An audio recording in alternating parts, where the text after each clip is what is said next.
Yo, love That that, was Carm. Awesome. Thanks, So Carm. good. awesome. Well done, Calm.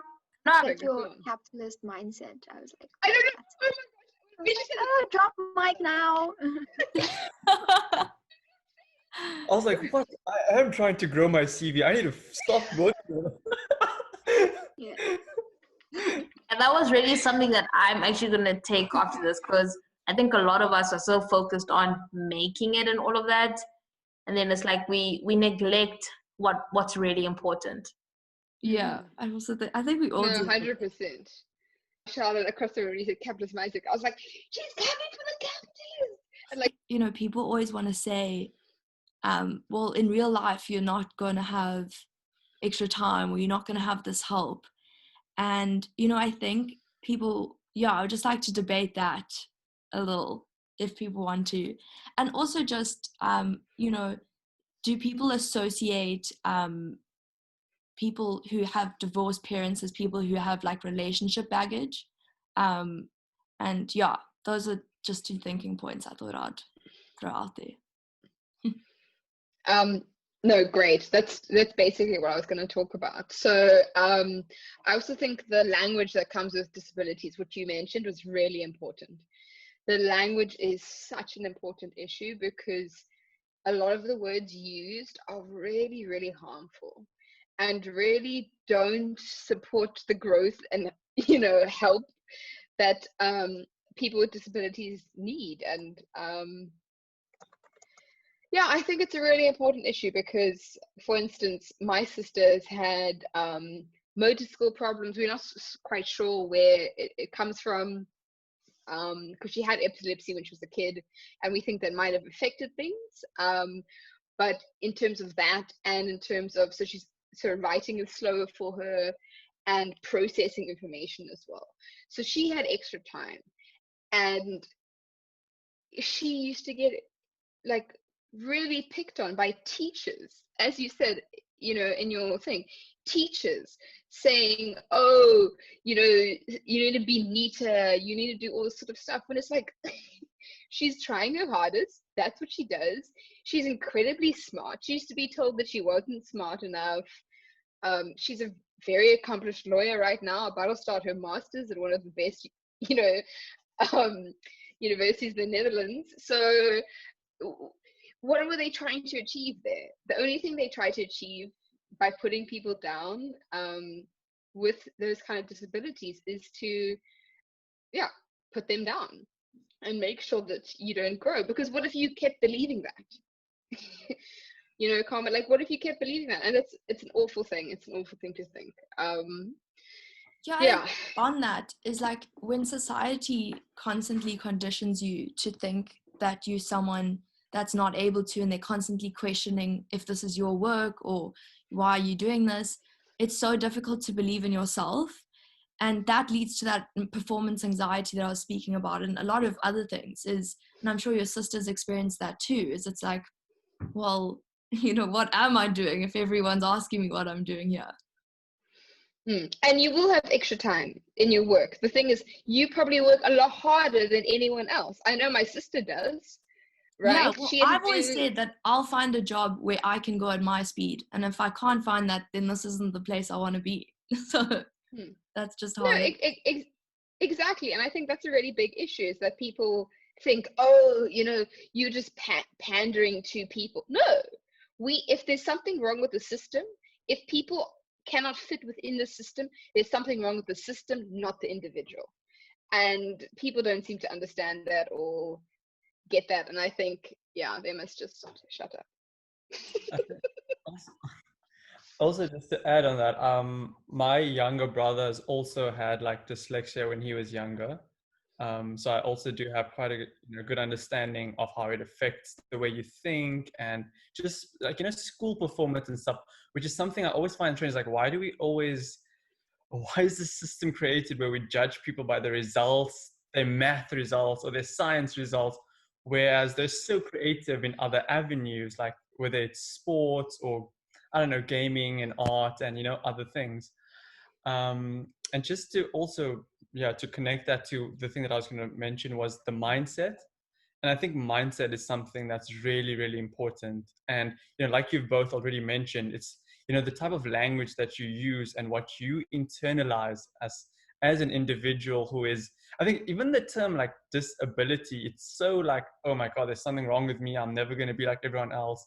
That term kind of pushes you out of the circle, and you start like, you grow up believing that I'm not as capable as other people, and I'm never going to be as, great as I want to be. And I think, something that I've noticed from you at least is that you've learned to overcome, the mindset that's associated, with the stigma almost, and having a growth mindset. I also mentioned this in last week's presentation. It's all about having a growth mindset and believing that I will change, I will overcome this, I will adapt at my own pace. Yeah, and I just thought I'd share that again. Yeah, I think that's so important, is that adaptation, like knowing that you can adapt. I think a lot of these times these kids feel like, school's just not for me, maths just isn't for me, but it just isn't for you as it's being taught. And maybe you just need to adapt that to a way that you understand. And I think that's so important. And even with adults, like adapt your life to suit you, do it your way, and I promise you will succeed. And one other thing that I also wanted to bring up was, I think just in everything that you did mention today, there is a notion of stigma associated with it, like being like having your parents, divorced, or, being ADD, things like that. There's always the stigma associated with it. So I just want to know, like, from your experience, how do you sort of detach yourself from that, or from like when you know that, oh, people are saying, oh, look at her, she has extra time, or, oh, did you hear like this about like her parents, things like that. How would you, or what advice would you give someone to actually like, overcome that? I think the most important thing is reflection, because as much as everyone else is questioning, like, my gosh, what is she doing in chemical engineering? Like, she's flipping whatever. Like, and boys questioning, like, oh, she probably has so much, whatever relationship baggage. And I think you've got to question that within yourself as well, because you yourself are telling yourself that. So slowing down and reflecting, and whenever I try and get those thoughts, I just slow down and I'm like, hey, what was that? Why am I thinking that? Where is this coming from? And does this need to stay? I think is a really important process to question thoughts, because they're going to come up. We've been so conditioned. And also question that in other people. Like, what was the point of judging me in that way? Cool, thanks. Yeah, so I started off having like 2 points, and as people are saying, I think I have like 10,000 points now. But I just wanted to start off by saying, Carm's, like, that was a really, really good presentation. And like, we know each other in high school, but I don't think we were super close, where I think we would have like conversations, but it wasn't like deep conversations, like something like this. So seeing you, thinking back to high school and seeing what I thought you were, I always saw somebody that was always willing to put their hand up, always there if somebody needed something. When it comes to like academics or even like sport or whatever, you always put your hand up and you always just went for it, right? And I just thought you were someone that was like the perfect combination of like smart and like the pure like academics, but also really passionate about what you do, but also really creative. So when I heard that you were doing engineering, I was super excited that we got someone like you that's not the typical engineer that would be solving these engineering problems, bringing your own ideas and your own ways of the way your brain works into that. So I think that's super exciting, and I love you. So yeah. Yeah.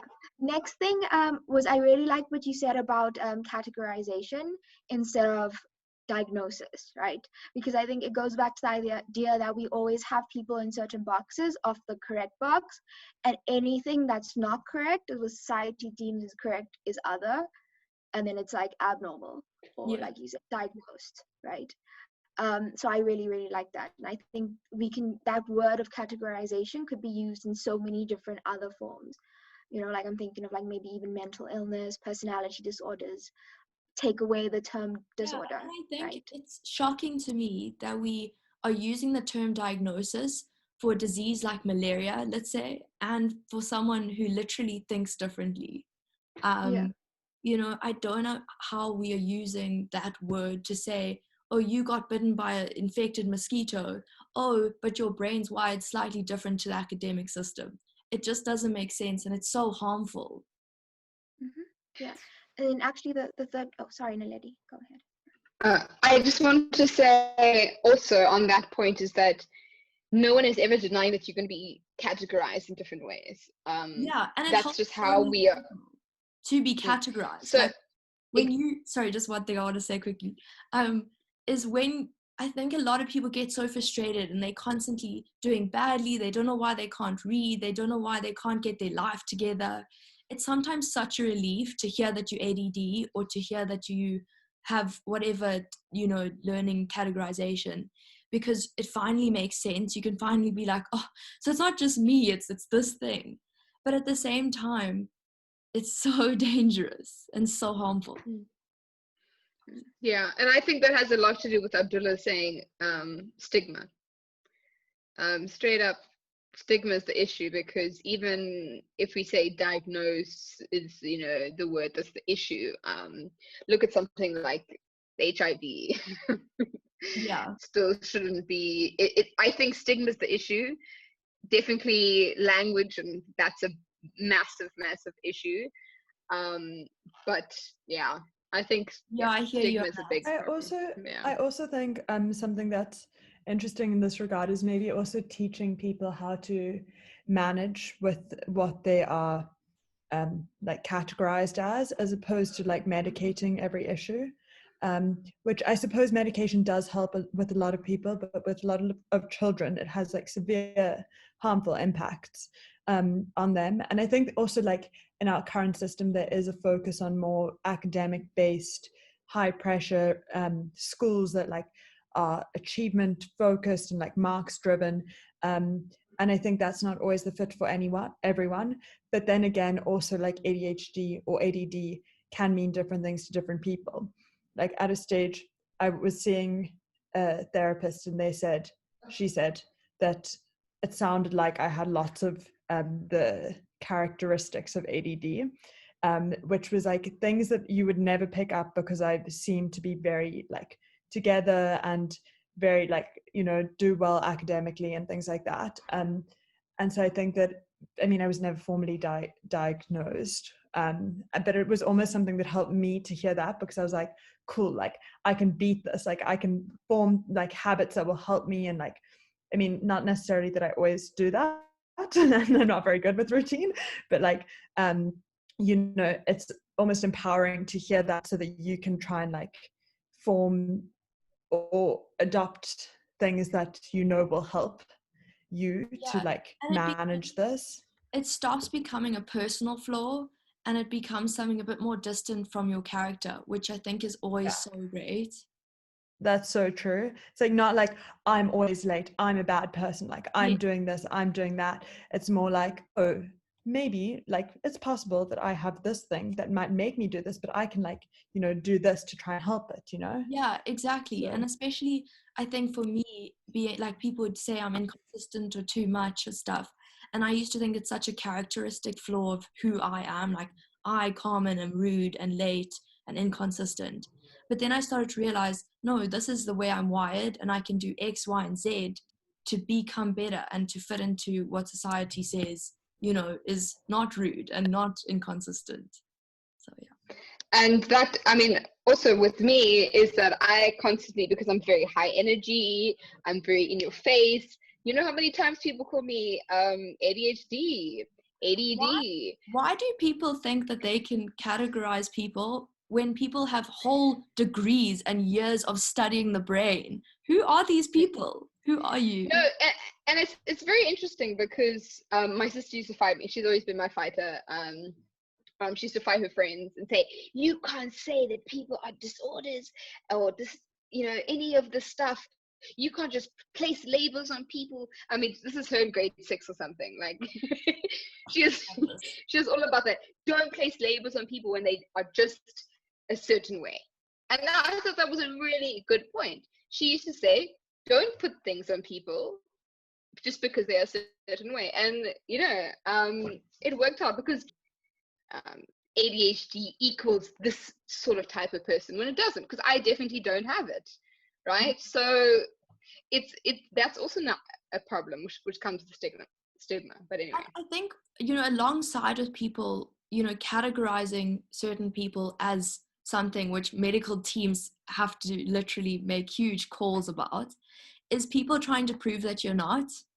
The amount of times people are like, you're not dyslexic, Carmen. Look, you send messages perfectly, you read perfectly. And I'm like, yeah, you think that because I'm working tirelessly. You know, teachers always should be like, oh, you're not dyslexic. But I'm like, I've been practicing the part that I need to read for the last hour, trying to work out when it's my turn. You know, it's not because I'm reading perfect all of a sudden. It was mental illness, and it was ADHD, and it was dyslexia, right? And a lot of these things, when they were initially, when the playbook of whatever these disorders were developed, it was, they studied white males, right? Yeah. And it was interesting to see that ADHD, like, there's different symptoms when it was in a female. So a lot of females aren't being diagnosed by these things because this playbook has it according to how it manifested in males. And I think also there was recently, I think someone created like a medical book about illnesses and how illnesses, like specifically like skin illnesses, on darker skinned people, right? Because that's completely, yeah. So I think there's this, like, who came up with the structure of like tick of boxes being ticked, and is it representative of every single person? Yeah. So it was that. And then quickly one thing, and then I have to go, sorry guys. Just the one thing about, I think, how the education system is built in a way that it's built for like one type of brain. And I think, like I always say this, like when people say, like I've said I'm like smart, or like things work out for me, and right, I always say, like, it's not that I'm extraordinarily smart amongst other people, it's just that my brain, right, works in the way that the school tests it, right? And that's always been something that I think, because in high school and school, things were just always not, this sounds really bad, but would just come easily to me. And I was like, why is that the case? And then in going into university, I realized it's because my brain was just like, you know how, like, imagine if like school was like built in a different way for a different type of brain, right? I don't think I would deal well with that, right? It's just because, and then I started thinking, like, I've had such an easy experience doing this. I can only imagine if your brain just wasn't wired that way, how you would deal in a situation that tells you you need to do all these 7 subjects in this way, and it's going to be answered in this way. You know what I mean? So yeah, it's like, I mean, it's a huge flaw in like the educational system. But I think also, I always debated, because like in South Africa, we have, I want to say, bigger issues about people not even being able to enter these schools. Like, how can we even go to the next level of like, cool, let's reform the entire education system? So that's all I just had to say. And I think something that's so harmful sometimes when people would say, oh yeah, I never worked at school, there's nothing, like, this is the first time I've ever worked at university. And I'm kind of sitting there like, there's times where I actually feel like I worked so much harder at school. And I think it's so great that people kind of recognize that, the schooling system favors different brains. And yes, you might have not worked at all to get here, and some people might have worked their arse off to get here, but it doesn't mean that you're smarter and the more capable. Exactly. And I think it's not like, it comes back to the idea of like, getting a good mark doesn't mean you're more capable, right? It means you're just good at an exam. And I think that's something I've always thought of. Me getting like a really good mark for bio didn't mean I was going to become a doctor. It meant that I knew how to study a cell and then redraw that cell. Do you know what I mean? Yeah. So. Yeah, just to add to that, I've had a similar experience like Sunena in terms of, I don't know, I've just always found the school system, like throughout high school, things like that, not too hectic. Like it came relatively easy to me. And I know my sister, on the other hand, worked like 5 times, like easily 5 times as like harder than me. And she didn't even get as good of results. And I wouldn't ever say that, oh, you know what, I'm just naturally, I mean, I used to when I was younger, I'm just smarter than you, or, you know, I used to always like brag about it. But now obviously as I've grown up and I've realized like, it's actually not that. I mean, the fact that school and the way that I study for like past papers and then remember everything that the past papers asked me and just, you know, vomit it out exactly how they wanted, doesn't mean that I'm smarter than someone who actually is trying to think more critically about what they're studying and going into different levels. And yeah, so I mean, it just really resonated with me what she said now, because my sister and I literally have this like weird sort of competition, but but I've always found that I didn't have to work as hard, and I just beat her at it. So it is such a weird thing. Yeah. And I think, to be honest, I've learned to see that as like as something I love about myself. Is I'm so chuffed that I worked so hard to get where I am, because I know when I work into a room, I can say I was the hardest working person in the room. Not always, but you know, sometimes. And I think that work ethic that you learn from overcoming the system to suit you will keep you in good fast. So to anyone out there struggling, you're doing good, boo. Does it ever go away? Like, is there any way that you could ever get, I want to say healed, but I know that's the wrong word, but like, do you ever stop being dyslexic or having ADD or ADHD? Does it ever stop? No, it doesn't stop. I just think you get really good at masking the tools and adapting to society's way of life. You know, I mean, I would love, if I had to pick my perfect life, I would do 100 different things every day, you know, go from one thought to the next, to this party, to that party, to this, live this insanely spontaneous life, but I would get absolutely nowhere. And you know, I think I've learned to control that, to, you know, get the results and stuff to get further in my life. And I think with dyslexia too, you learn tips and tricks of, you know, how to overcome that and how to read better for you. So I don't think it goes away. I just think, you know, I'm not a doctor. I mean, you can't take this seriously. Maybe it does, I don't know. But for me, I don't think it's gone away. I've just learned ways of managing it in really good ways. Yeah. Okay, no, I completely understand you, and that does make sense. And then the second question, so do you think certain people can go through their whole high school career and primary and all of that, having not been like found or detected that they have learning difficulties? And then if someone is in that situation where like now they're in varsity and they think that they may have it, what would your advice be like to them? How could they deal with it? I definitely think you can go your whole life without realizing. I mean, I got diagnosed by mistake. My brother's teachers said that he needs to get tested, that they're slightly worried about him. And so he was sent testing. My mom was like, oh, well, just take this one along. And, you know, I was kind of there, it's like a joke. And I was just like, well, what is this? I'm not supposed to be here. I'm fine. And then I ended up being diagnosed with more and more severe things than him. So I think you can I think we underestimate people's ability to adapt. And I think even without diagnosis, I think I could have adapted, but it was so much easier when I got diagnosed for my parents to provide me, and luckily they were able to provide me with the support that I could. I think if there's anyone out there who's like in their 20s or 40s, I think people forget that adults can have ADD as just as much as kids. And it's actually worse, because now there's real life consequences. It's not just, you know, doing bad at school. It's you messing up your marriage because you can't focus on your wife. You messing up your job because you're always late for meetings. It's this whole big mess. And I think if I had to tell someone what to do, I think see a psychiatrist, no, professional psychologists, or psychiatrists, but I think psychiatrists more for the medication side of things. But I definitely think if you feel like your mind's in 1,000 places, you just don't focus, you aren't getting where you need to be, and you feel like you're just always losing motivation. You have these great ideas, but you never pull through any of them. You probably have some form of this.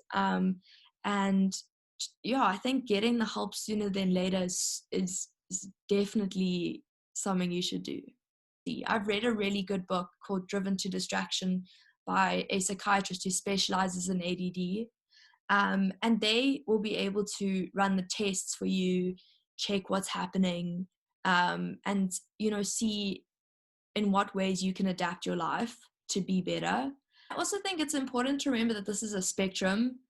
I think people love to think it's, the super hyperactive kid, and that's all that there is to it. But there's not. There's people that are introverted. There's a whole range of a spectrum, and also different needs. I mean, I think medication should be the last port of call, but for some people, it's the first port of call.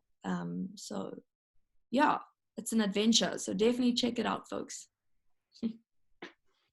So can we talk about the divorce side of it as well? Yes. Of the chat. So, talking about your emotional baggage and all this sort of stuff, I had so many questions. I'm not questions, chatting points, because my parents were divorced when I was 3 years old, and what that really taught me in terms of parents is that I don't take anything from anyone. So what this means is that my mom divorced my dad, and she was like, you know what, I'm not going to take stuff like this anymore. I'm doing what is best for me. And what that really taught me, and I think that has actually shaped my relationships a lot better than a lot of people who have perfectly stable parents, is that if I'm not being appreciated within a relationship, I am gone. And I don't say this lightly. I will never ever, and I know this is because of my mom, I will never ever let anyone do anything slightly wrong to me, because I'm like, you know what? I deserve better. And I will go off and do that. And I think that's what actually divorces helped me go through, because if my mom had stayed, if my mom had carried on and trudged through like everyone says you're supposed to do, I wouldn't have those values. And I've seen a lot of friends go down that road where they go for people who don't appreciate them, specifically men, of course. And a lot of the time it's because who are your role models? Your parents, a lot of the time. And if your parent is not if your parent is staying in an unhappy relationship, what are the chances that you're going to have this idea to develop healthy relationships? So I think this idea of divorce bringing baggage, sure, it can, of course it can. You may have with trust issues, etc., but I think there's also a lot of things that will help you understand, hey, I don't have to take this. I need to make sure that, as you said in your presentation, that I live my life that is best for me. Yeah, I think there's definitely a side to it that can be positive baggage, if we can call it that.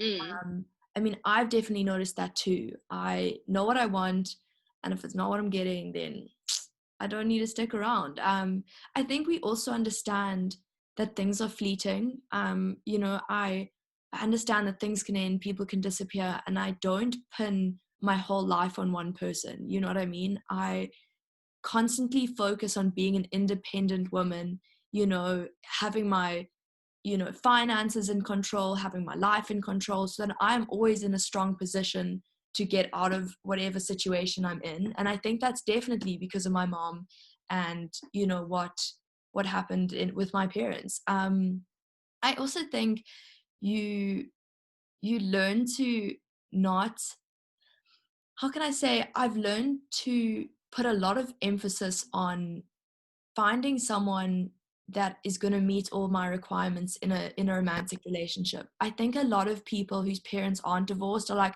I'm just going to date whoever, I'm just going to be with whoever, I'm just living my best life. And I think when your parents have been divorced, you know what an impact relationships can have on your life. You know how much a bad relationship can mess with your life and mess with you. So you don't waste your time with stuff that isn't the real deal. There's no playing around in relationships for me. If this isn't everything that I need it to be, then it's not it. You know what I'm saying? And I think it's definitely comes with that positive baggage of being strong and assertive as to what you need and what you want. And it makes you reflect on what you need and what you want, because you've been like, hey, I don't want this to happen to me. I need to reflect on what went wrong here so I don't, get into the same situation. But I also think it's made me reflect of, am I going to work through things with someone, and make sure that I'm happy to work through things and to make things work. Because I think when people see that your parents are divorced, they're like, oh yeah, she's just going to give up, she's not going to try and make it work. And I'm like, I actually think the opposite happens, because the pain of divorce, what going through that is, and you would never want to put your kids through that. So you're going to make sure that you fight through something and make sure it's good in the first place. No, I think that's a really great point to go on as well, because also make sure that you like the person that you are planning on spending the rest of your life with, because I think that's a really important point, because a lot of people are like, I'm in love, they're fantastic, but if you don't actually like them as a person, how do you ever think, if it ends, obviously, you don't want it to end, sure, but if it does end, what's going to happen there? Because my parents, I'm very lucky that my mom decided, you know what, I want my kids to have their dad in their life. My dad has been there through all my first days of school. Such a priority, 100%. All my first days of school, all my birthdays. He's there. He's doing some stuff. He's making sure I'm doing the right education. He's really, there. And that is also a testament to my mom, testament to him, of course. But testament to be like, okay, you know what? I'm really hurt right now, but you know what? I want my kids to have a present father. I want my kids to experience this if they're willing to. And now I have a good relationship with my dad, and I'm really happy for that. And it takes a lot. I'm sure it took her a lot, because of course she couldn't have, as you said, adopting your kid as your best friend. I was 3 years old. My sister was 6. I mean, what were we really going to do? But I think it's a good point to have your parents at good points, because I think that's also a problem is with, as you said, amicability. Yeah, and I think when you see a relationship where your mom or parent of whatever sex is settling for abuse, emotional, physical, whatever, it's really toxic for your own relationship building. And I think having strong role models is so important.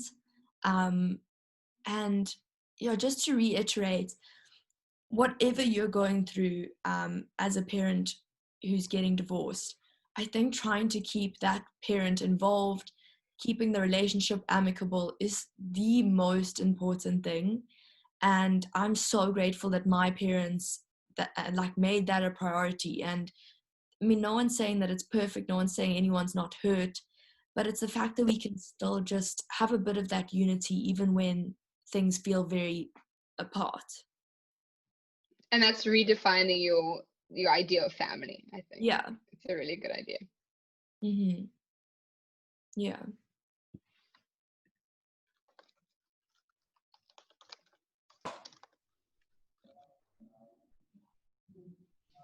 So Noguhle just had to leave, but she wanted to say, I'm so glad divorces are becoming more common in Black families, because for many years, women have had to stay in toxic marriages just to remain a good cook, because women in the community were seen as failures when they return home. And I think that's so, and I think, something I didn't touch on here, but just the... Coms, I'm so sorry I'm laughing, but you read remain... I really do have like a serious issue with laughing today. I was tutoring this guy. I probably No, just this believe that I'm boy. just all the people who thought I wasn't. Yeah. You said remain a good cook instead of maintain a good look. Oh, But there it's we okay. go. That's it. I'm just a child sometimes, and No, I love today I that was you pointed that tutoring. out. I was tutoring this young boy, and I just started laughing in the middle of the lesson because he was just like, no, we weren't taught that, and he just looked so worried. And then I just started laughing, and then I was like, James, I'm so sorry. Like, I'm such a bad person. Oh. Oh gosh. Yeah, sorry. Just a little pause. Hey, look, Carmen, there we go. Now people know. Yeah. You see, exactly. dyslexia is real. She's not lying. I know, if I ever doubted you. But you need to, I was going to say, yeah, and it's sad because it's just because you work 10,000 times harder, which is why I'm sorry. If I do correct you as soon as something happens. I've come to a because point I know. where I prefer being corrected because I would rather like be aware than like just everyone just sitting there like, oh, that's awkward. I'm just not going to say. Yeah, I do definitely prefer being, it's like when you've got something on your teeth and everyone's looking at it, but they're not saying anything. That was so good, Calm. I really, really love that. Yay. You know, at that point. Oh, she didn't know that orcas were killer whales. She's a surfer. She's surfed for South Africa, but she didn't know that orcas and killer whales are the same thing because she didn't put it in her brain. She has such a great memory palace in terms of I'm only going to keep this information, and that was really interesting. You know, going on this trend is because that's also when I realized that her ideas of things, she keeps what she has to in her mind and what is like super important, and it's really interesting. Yeah. Do you think though that like, is it because you know, sometimes I have these things where like I have it where like I have two plans on the same day and I never put two and two together, that they clash. Like in my mind, I'm doing that on Wednesday, but I'm also doing that on Wednesday. And then like they never clash. Like orcas and killer whales, now that you said like, oh, they're the same thing. In my mind, I was like, oh, they're the same thing. But like, I know that they're the same thing, but I never put it together. Like, it's not something that's like, can be brought to the front of my mind. And I'm like, oh, an orca's a killer whale. Like, so do you think that it's more that like when she's not focused on it, she isn't aware of it, or is it that she's never put two and two? She commits certain things to memory. Oh, so she won't know like plant names because it's not important. According to this means and I was like, but then she can't remember who in what series we're watching, who this person is versus that person. So interesting. It's so interesting because it's things that my mom and I take for granted 100% all the time. We're like, Nikita, come on, like, but it's literally because that's how she has to adapt to survive. Also, it's the type of thing that people would label her as like a ditz, or like, you know, be like, oh, or she like think that she isn't smart, but then actually like she is. It's just in a very different way to what like people conventionally think. The thing is, people forget that like people often think ADD people can't focus, but I can focus seriously hard on stuff when I want to. Like I can get into a zone that's more focused than anyone, but everyone thinks yes, we know. Yeah. As long as I think you've figured out what's important for you is to have so many things on the go. Because I think when you have a lot of things on the go, because that's what you said to me, it's like if I have like a lot of things happening, then I'm fine. Yeah. But if it's I have exactly to focus on the same. And then it's one thing, I'm like, this is boring, thinking of a million different things. But if I have this, and that's what's so interesting. Then I focus here, then I focus there, keeps me going. And that's so interesting because for me, I'm like, multitasking is okay, but I cannot multitask the way you can multitask for sure, because our brains are not the same, you know. It's wild, right? How like different.